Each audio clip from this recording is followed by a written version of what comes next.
Have you ever wondered who creates money? I'm not talking about the coins and banknotes in your wallet. I'm talking about the digital money on your bank account, the money you would transfer to your neighbor using an app. Who creates that money? Whenever I ask this question, a lot of people reply with the central bank or the government. It's not the central bank, and it's not the government. It's not complicated, though. In fact, it's really simple. But you might be shocked to hear it. Your bank creates this money every time they issue a new loan. Now, you may be thinking like, hey, hold on.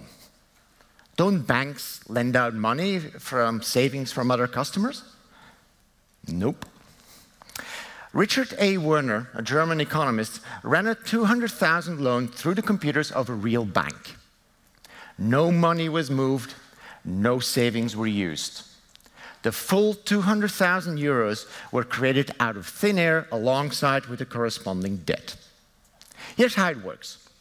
Imagine we restart the economy from scratch.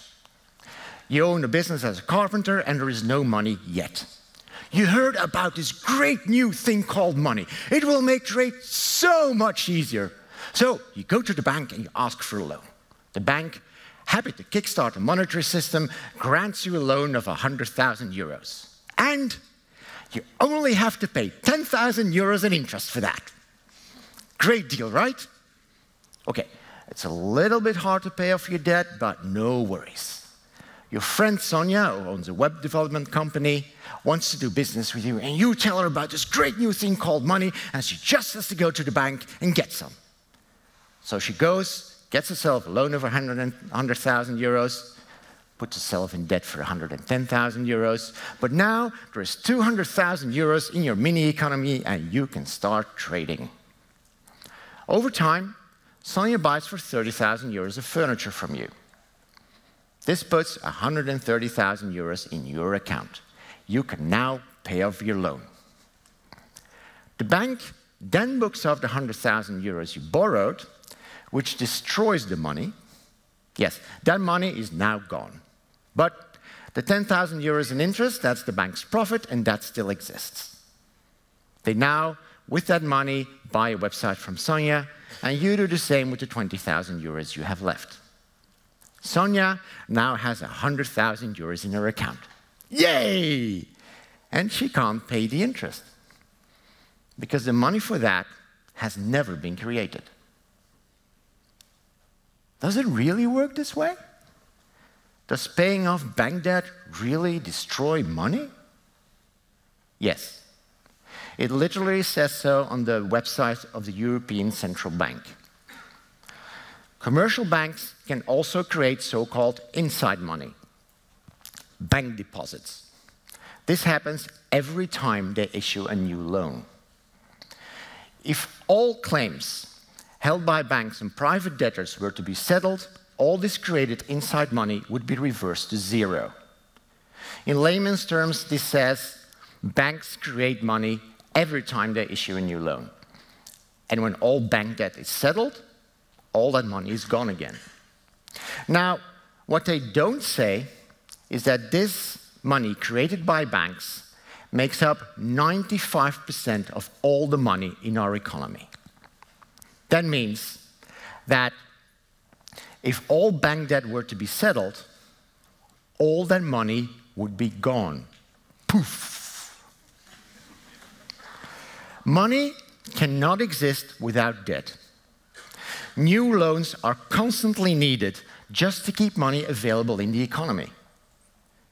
Now imagine what happens if that economy stops growing. The amount of loans would go down. And if more debt is being paid off than money is lent out, the total amount of money would shrink. It's like a bathtub. When the drain takes out more water than the faucet adds to it, the tub will eventually be empty. This is the invisible reason why our economy has to grow. That's also why the ECB, the European Central Bank, is trying to get banks to lend out more money. If lending would stop, it would be a disaster. No growth, no loans. No loans, no debt. No debt, no money. No money, no economy. This means that the availability of money in our economy is tied to the growth of that same economy. That's kind of like linking the stability of an apartment building to the number of apartments that are inhabited. Not the best construction imaginable. But even in a growing economy, our current monetary system is inherently unstable. We all remember the crisis of 2008, right? Most of you probably think this is the last one we had. I'm afraid you're wrong. The IMF has identified no less than 390 systemic crises worldwide between 1970 and 2017. On average, that's more than 8 crises per year. Not the best track record for something our society depends upon, I'd say. So, we have an inherently unstable monetary system that creates unpayable debt and forces our economy to grow. Are we having fun yet? Hold on to your pants. There's more. And you're really gonna love this one. You might think that greed and selfishness are things that define us as a human being, that we need rules and regulations to keep us in check, lest we embark on a destructive rampage. That's not so. A growing amount of evidence from anthropological research has shown that you are kind, caring, and collaborative, even in times of great distress. But when it comes to money, we change. Why is it that there always seems to be enough money to wage wars, destroy forests, and extract fossil fuels, but not enough to tackle climate change and growing inequality, which are some of the most pressing challenges we face as a human race? Well, because money is created from debt with an interest, it steers us towards short-term profitability. And you can make money with money. And who wouldn't want to take part in that? After all, doesn't it feel like you could always use just a little bit more money just to be on the safe side? And what's wrong with getting a bit richer? To make getting rich easier, we have even created an entire construct for it, the financial market, a place where your money brings in more money. So let's restart our economy and get rich. The first part of the scenario remains the same. You go to the bank, you get out a loan, Sonia goes to the bank, Sonia buys some furniture from you, you pay off your debt, the bank destroys the money. This time, though, instead of the bank using its full profits to buy a website from Sonia, they now invest 5,000 euros in the financial market. With the remaining 5,000 euros, they buy a cheaper website from Sonia. You have now heard about the financial market. Everyone talks about it, and the bank is more than happy to point out all its advantages. So you want a piece of the action, and you put 15,000 euros in the financial market. With the remaining 5,000 euros, you buy some web services from Sonia. Sonia now has 80,000 euros in her account, 30,000 euros short to pay off her loan. She defaults, and the bank comes for her, and a long and painful legal procedure lies ahead of her. Can you see the consequences of this system? Can you see that for every euro you have, someone somewhere needs to be in debt for it for that euro to exist? Can you see that every euro invested in the financial market is no longer available in the real economy, the economy most of us live in, to buy goods and services there? Unless that money would immediately go back to the real economy, but then how do you explain the growth of those financial markets? Can you see wages go down? And can you feel the reluctance to give your money to those with unpayable debt? Research has shown that dealing with money, just having it in your hands or even thinking about it, makes us less willing to share and less willing to help others. Oh, it starts at the age of 3 too. At the age of 3, money starts having this influence on us. Do we want this? Do we want an inherently unstable monetary system that forces our economy to grow, livability of the planet be damned? Do we want an economy where money easily flows to destructive projects like war and deforestation, but not to combating unjust inequality and climate change? And do we want a monetary system that makes us more greedy, more selfish, and less willing to help others? I and the people I work with think we deserve something better. Now, before I move on, I have a confession to make.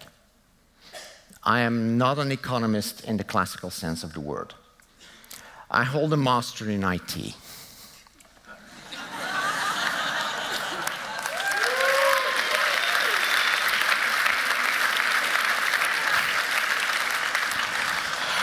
For most of my life, I've been writing algorithms. Money creation is an algorithm. It literally runs on computers.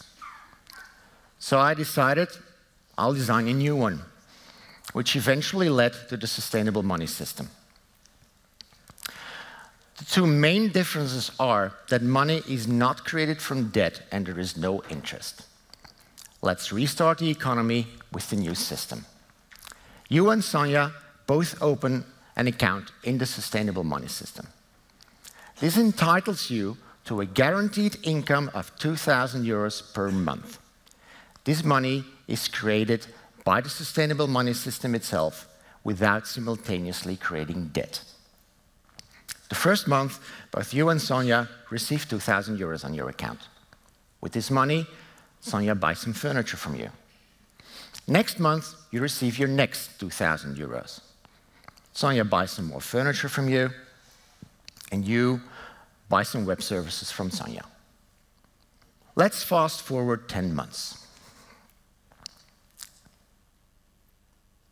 You have now both received an extra 20,000 euros. This brings your account above 25,000 euros. Now, something happens that initially meets resistance from most people. You now have to pay a fee on the amount above the 25,000 euros. This fee is called demurrage. The 25,000 euros is your demurrage-free buffer. You do not pay anything on that amount. In our example, the demurrage is set at 10%, so you pay 100 euros. Right after paying your fee, another guaranteed income is added to your account. Now, the fee you paid is used to pay for public services, like healthcare, education, environmental care, and so on. If not enough money is available to pay for these public services, extra money is brought into circulation.